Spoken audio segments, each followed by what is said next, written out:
మీ జీవితంలో ఆర్థిక ఇబ్బందులు పడుతూ ఎదగలేకపోతున్నారా? వెంటనే ఈ వెబినార్లో జాయిన్ అవ్వండి. నమస్తే, welcome back to Suman TV. నేను మీ సంజయ్. ఈరోజు మనతో పాటు ఉన్నారు ఎంఫర్ registered mutual fund distributor Srinivas Reddy గారు. ఆయనతో మాట్లాడి కొన్ని విషయాలు తెలుసుకుందాం. నమస్తే సార్. నమస్తే సంజయ్. సార్, ఇప్పుడు ఇన్వెస్ట్మెంట్స్ అనేవి పెద్ద పెద్ద వాళ్ళకి, అంటే ఎక్కువ డబ్బు సంపాదించే వాళ్ళకి అన్న టైప్లో మాట్లాడుకుంటున్నాం మన వరకు. అలా కాకుండా ఒక సాధారణ వ్యక్తి, ప్రజెంట్ నా దగ్గర 1 లక్ష ఉన్నాయనుకోండి, ఎన్ని రకాలుగా ఇన్వెస్ట్మెంట్స్ చేయొచ్చు అంటారు? అంటే ఎన్ని రకాల ప్లాన్స్ ఉన్నాయంటారు ఆ 1 లక్ష రూపాయలకి?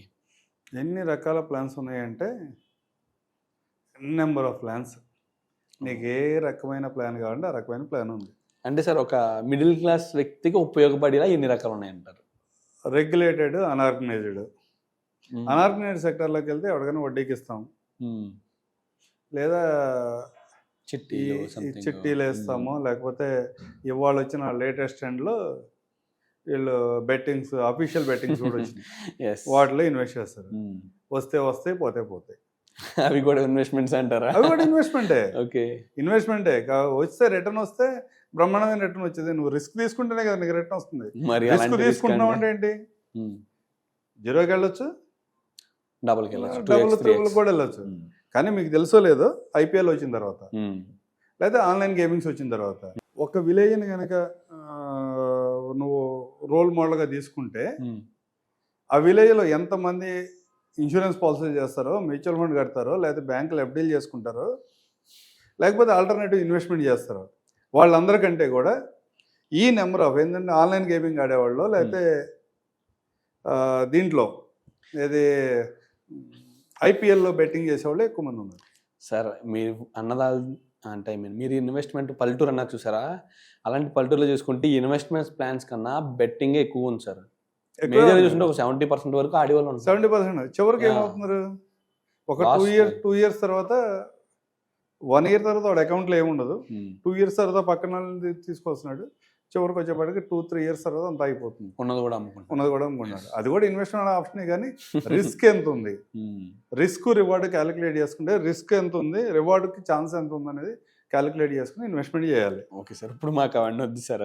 ఇప్పుడు మా ఇన్వెస్ట్మెంట్కి ప్రాబ్లం కాకుండా, మా ఇన్వెస్ట్మెంట్ లాస్ కాకుండా ఎలాంటి ఇన్వెస్ట్మెంట్ ఉండే అంటే, నీ దగ్గర 1 లక్ష రూపాయలు ఉంటే, ఇక్కడ బాగా స్థలాలు తక్కువకి వస్తుంటే, ఒక 100 గజాలు 200 గజాలు 1 లక్ష రూపాయలు దొరికితే కొనుక్కుంటే కూడా మంచి ఇన్వెస్ట్మెంటే. ఓకే.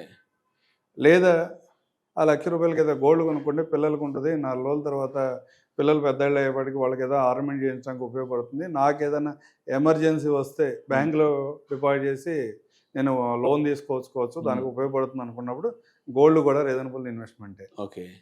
అట్లా కాదు, స్టాక్ మార్కెట్. మిడిల్ క్లాసు 1 లక్ష రూపాయలే ఉంది, చిన్న ఉద్యోగం చేసుకుంటున్నాడు, అతను స్టాక్ మార్కెట్ అనాలిసిస్ చేసేంత కెపాసిటీ ఉండదు 100%. అవును సార్. ఏదో కొంతమందికి ఉండొచ్చేమో కానీ ఎక్కువ మందికి అయితే ఉండదు.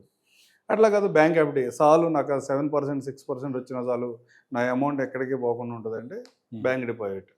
అట్లా కాదు, కొంచెం ఇంట్రెస్ట్ తక్కువ వచ్చినా పర్లేదు, నాకు కొంత రిస్క్ కవరేజ్ కూడా కావాలి అనుకున్న వాళ్ళు సింగిల్ ఇన్వెస్ట్మెంట్లో ఇన్సూరెన్స్ ప్లాన్స్లో కూడా మనీని ఇన్వెస్ట్ చేసుకోవచ్చు. రిటర్నబుల్ ప్లాన్స్లో 1 lakh ఇన్వెస్ట్ చేస్తాం, అదొక 10 lakhs వరకు ఇన్సూరెన్స్ కవరేజ్ ఉంటుంది నెక్స్ట్ 10 years. రిటర్న్స్ కంపేర్ చేసినప్పుడు బ్యాంక్ ఎఫ్డి కన్నా కొంచెం తక్కువ రిటర్న్స్ వస్తాయి. ఇన్సూరెన్స్ కవరేజ్ కూడా ఉంటుంది కదా, కొంచెం తక్కువ వచ్చినా పర్లేదు, కొంచెం సెక్యూర్ ఉన్నట్లు ఉంటాం అని ఫీల్ అయ్యేవాళ్ళు సింగిల్ ఇన్వెస్ట్మెంట్ గా ఇన్సూరెన్స్ ప్లాన్స్ లో ఇన్వెస్ట్ చేయొచ్చు. 10 years కవర్ చేస్తారు. మళ్ళీ దాన్ని రిడీమ్ చేసుకుని మళ్ళీ రీఇన్వెస్ట్ కూడా చేసుకోవచ్చు. అలాంటి ఆప్షన్స్. ఇట్లా కాదు, నాకు ఇన్ఫ్లేషన్ బేట్ కావాలి, నా మనీ సెక్యూర్గా ఉండాలి, నా మనీని ప్రొఫెషనల్ మేనేజ్మెంట్ మేనేజ్ చేస్తూ ఉండాలన్నప్పుడు మ్యూచువల్ ఫండ్ ఆప్షన్స్ ఉంటాయి. మ్యూచువల్ ఫండ్స్లో కూడా అతను రిస్క్ అప్టైట్ని బట్టి లిక్విడ్లో పెట్టుకుంటారా, ఈక్విటీ ఫండ్స్లో పెడదామా, బ్యాలెన్స్డ్ ఫండ్స్లో పెడదామా, లేదా రకరకాల కేటగిరీస్లో ఏ కేటగిరీలో పెట్టాలని అతను ఎక్స్పెక్టెడ్ రిటర్న్ బట్టి. మ్యూచువల్ ఫండ్స్లో కానీ స్టాక్ మార్కెట్లో కనుక వచ్చేపాటికి నువ్వు వాలటిలిటీని ఎంత అబ్జర్వ్ చేసుకోగలుగుతావు. మనీ ఒక 10% ఎప్పుడన్నా మార్కెట్ కండిషన్స్ బాగా ఒక 10 to 15% కనుక డౌన్ సైడ్కి వస్తాయి, అప్పుడు నీ యాటిట్యూడ్ ఎలా ఉంటుంది, నీ బిహేవియర్ ఎలా ఉంటుంది అన్న బేస్ చేసుకుని ఫండ్ సెలెక్ట్ చేసుకుని పెట్టుకుంటే మంచి రిటర్న్స్ వస్తాయి. అవే చివరికి వచ్చేప్పటికి ఎవరు చెప్పినా మార్కెట్ కండిషన్ ఏదైనా ఇబ్బందికరంగా ఉన్నప్పుడు నువ్వు ఎలా బిహేవ్ చేస్తావు నువ్వు రిటర్న్ ఎంత ఎక్స్పెక్ట్ చేస్తున్నావు, నువ్వు ఎన్ని రోజులు ఈ మనీని ఇక్కడ హోల్డ్ చేస్తావా అన్న దాన్ని బేస్ చేసుకుని ఎఫ్డీ చేస్తావా, ఇన్సూరెన్స్ ప్లాన్లో ఇన్వెస్ట్ చేస్తావా, మ్యూచువల్ ఫండ్ లాంటి అసెట్లో ఇన్వెస్ట్ చేసుకుంటావా, లేదా చిన్న ఏదైనా ఫ్లాట్ లాంటిది ఏదైనా ఆ మనీకి ఎక్కడైనా దొరుకుతుంటే అక్కడ ఇన్వెస్ట్ చేసుకుంటావా, లేదా చిన్న గోల్డ్ కొను బై చేస్తావా. ఏ ఆప్షన్ అయినా బెటరే.